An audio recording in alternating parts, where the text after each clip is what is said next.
Welcome back, everybody. We are back together here with another video. We're going to be talking about Ahsoka.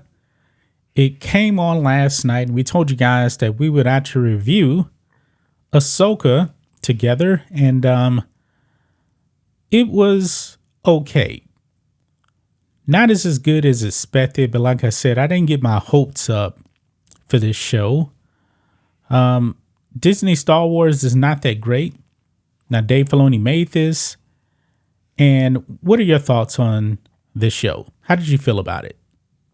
I don't think, well, I'm not really excited for it, but it wasn't bad. Yeah, it wasn't bad, but it wasn't great either. To me, I gave it a 6.2 out of 10. I had some problems with it. And you know, the most glaring one at first, I told you, I need to talk about this on the video. When Sabine shows up and she's riding a speeder, the music, it was punk rock music. I'm not joking. What did I say? I was like, this is awful right here. Yeah, it doesn't seem like Star Wars. No, it didn't feel like Star Wars. There was no reason to use that type of music. But they did it. And that was an eyesore for me right there. The music selection that was terrible, even though the overall score was good because it was Kevin Connor and it was the same music from Rebels. Essentially, this is really Rebels season 5 right here. So, but man, that music selection really took me out of it right there. The first 2 episodes were a bit slow for me. What about for you? Yeah, it is. And I kind of have question about the Sabine calling her master, and that they have briefly said that Ahsoka has trained her. Yeah, she was training her in the Force. They confirmed that because that droid said that Sabine really didn't have a whole lot of talent and skills. Yeah, and Ahsoka said she's not ready, you know. Yeah. I found out something else about it too. I believe I had mentioned, made an error in the previous video when we were previewing it. Mm-hmm. This episode here is actually before Ahsoka ends up meeting Luke. So the timeline is kind of iffy. I know it's supposed to be around Mandalorian season 3, but apparently this actually took place earlier, probably like years earlier. So this was like a few years after Return of the Jedi, whereas Mandalorian season 3 was actually like about 7 years afterwards. So the timeline is a bit confusing, but I'm not making too big of a deal with that. But another problem I also had was, let's talk about the elephant in the room. This is going to be kind of spoilers here. Sabine gets stabbed with the lightsaber through the stomach, and she's perfectly okay. Yeah, she went to the, hospital. Yeah. And it was kind of, for me, we all knew Sabine was going to be perfectly okay and alive because she's one of the stars of this show. So season 1, not season 1, but the first episode ended with her getting stabbed. And if you didn't know anything, you would have thought she was dead. But as soon as I saw that, I was like, nah, she's not dead, because we knew that she was going to be in other episodes. Yeah. So yet again, they pulled the same stuff with Reva in Obi-Wan. She gets stabbed through the stomach not once, but twice. She's still alive. Grand Inquisitor stabbed in the stomach in Obi-Wan. He's still alive. Qui-Gon Jinn gets stabbed through the stomach by Darth Maul in The Phantom Menace. He's dead. Han Solo, he died, but he mainly died because he actually fell to his death. It was so cheap, and that really did piss me off that they actually stabbed Sabine, and she should have been dead. Now, Shin, the Force user, should have just did a Force push her away and then escape, instead of having Sabine get killed, per se. Yeah, I thought Ahsoka will be there on time to rescue Sabine. and like the girl will be, able to escape because like the other guy who was like with the helmet that Ahsoka was fighting, he was Yeah. able to escape. He or she. Yeah, it was say. the guy with the Inquisitor lightsaber. His name is Merrick, but we don't know It was really he? anything. Because I don't know. I mean, know. the person has the helmet. Has a black mask Yeah. on it, so we don't really know. I saw some thumbnails talking about this is secretly Ezra. I don't know. I don't know about that. I don't know. But I do like the first 2 seasons where it's very direct. You know what is going on, what it's about. Yeah. Where Sabine is trying to find Israel, but that is not the only point. Yeah. They are trying to find like Thor and stuff. Thrawn. Yeah. Yeah, Thrawn. Yeah. I'm sorry. I feel like these first 2 episodes are more about Sabine than Ahsoka. Yeah, in a way. Yeah. But Well, in a way, it's kind of like trying to get like the relationship between Ahsoka and Sabine back together. yeah. And like the part that I like is like what's the other girl's name who played the pilot? Oh, Hera. Yeah, Hera, where like she talked to Ahsoka, where like Right. and at last where Ahsoka and Sabine was on the airplane. Yeah. Yeah, on the plane, and like she said something, tell her that you can something like be my apprentice again, Yeah. and she smiled. I really don't like that Sabine is the apprentice of Ahsoka. There was no indication whatsoever in Rebels that Sabine could actually use the Force. And apparently she sucks at using the Force now. I mean, that lightsaber fight with Shin, she was pretty pathetic. She was actually using Ezra's lightsaber too, by the way. Yeah, where's her other lightsaber? She never had one. She always used Ezra's. No, I thought like in Rebel she used like the black lightsaber. Oh, the dark saber. Yeah, But you got to remember the dark saber actually ended up falling into other hands after that because eventually Moff Gideon got it and everything too. So because the dark saber that was actually in she got it in not Clone Wars but Rebels, which actually took place before the original trilogy. Mm-hmm. Now we're at the we're after the original trilogy now, so she doesn't have it. And in Rebels, she did use Ezra's lightsaber to fight Gar Saxon and defeat him. But she really has her Force skills, if she has any really, are like the worst in Star Wars. Yeah. I don't like the idea of her being a quote unquote Jedi. Well, the thing that I'm kind of surprised is that, in Rebel, she used, gun. Yeah. And in this one, she doesn't. I mean, well, she's a Mandalorian. That's why. So the Mandalorians use their guns and everything like that. Yeah, but not pads. in this, Well, so far it's only 2 episodes, Yeah, and there's 2 she episodes. she didn't even wear her Mandalorian armor until near the end of the second Yeah. episode. So and they made Ahsoka quit on Sabine. Yeah.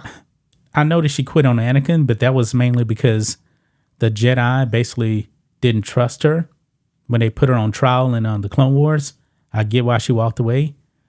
But now her quitting on Sabine and they have a rocky relationship now, I guess everything is all honky-dory now. And Well, I back hope together. there's like flashback to see what happened. yeah, And I'm interested in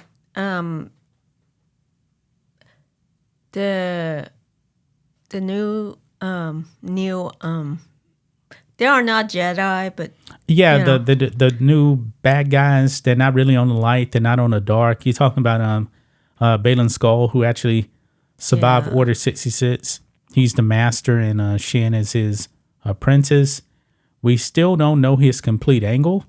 Yeah. Yeah, but it just feel like, well, it does feel like they are not in a right or in a wrong. They just trying to Man, survive. yeah, they're for hire, really. They're kind Yeah. of like bounty hunter Jedi, really, Yeah. in a way.